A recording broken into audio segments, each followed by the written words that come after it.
Hi, this is Carol Douglas. I'm home now from Argentina, but I'd like to show you the paintings I painted there and tell you a little bit about the experience. My biggest worry leaving Boston was that I couldn't find hand sanitizer anywhere. We knew coronavirus was around, but we weren't particularly worried. I'm not a big worrier anyway.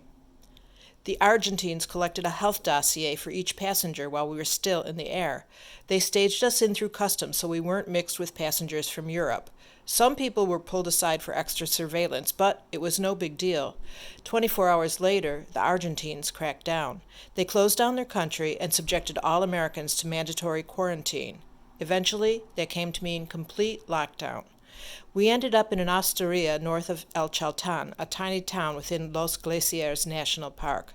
Like everything else in the world, the park was closed, but we were surrounded by glaciers. In one way, that was frustrating, since we couldn't get close to them.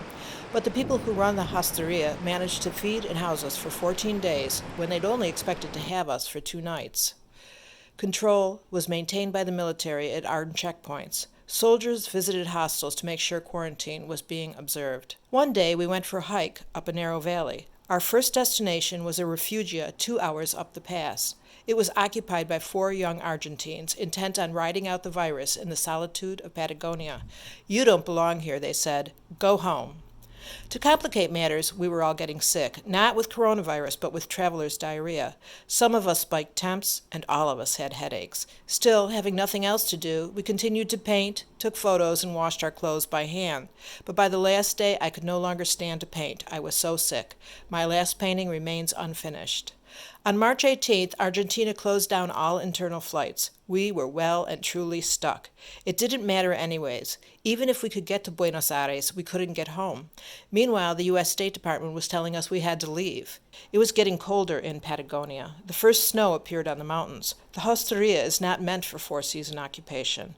At 4 a.m. on March 29th, we left to drive through the desert to Rio Gallegos.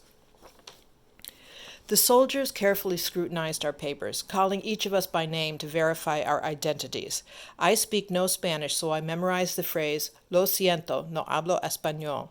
The soldiers were polite but utterly serious. I was so nervous and exhausted that I stalled and flooded my car at the last checkpoint. The road was unmarked and dark, and there was a lot of wildlife to avoid. Guanacos, rheas, and other exotic animals that are fun to look at during the day but could total a small car. We sang silly songs to keep awake. A few 100 kilometers in, a jackrabbit drilled the lead car's bumper, causing more damage than I ever thought possible. We arrived at the Rio Gallegos airport in ample time, and then our troubles really started. Our fare was supposed to be transferred from another plane trip. It wasn't, and we had to pay yet again. In all, we paid for 14 different flights. The airport line was excruciatingly slow.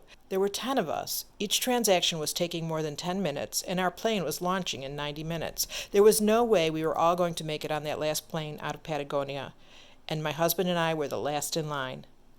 The clock above the desk moved inexorably forward. The agents were as flustered as me, but finally we were finished. We tore off to the security checkpoint, and the plane took off as we fastened our seatbelts.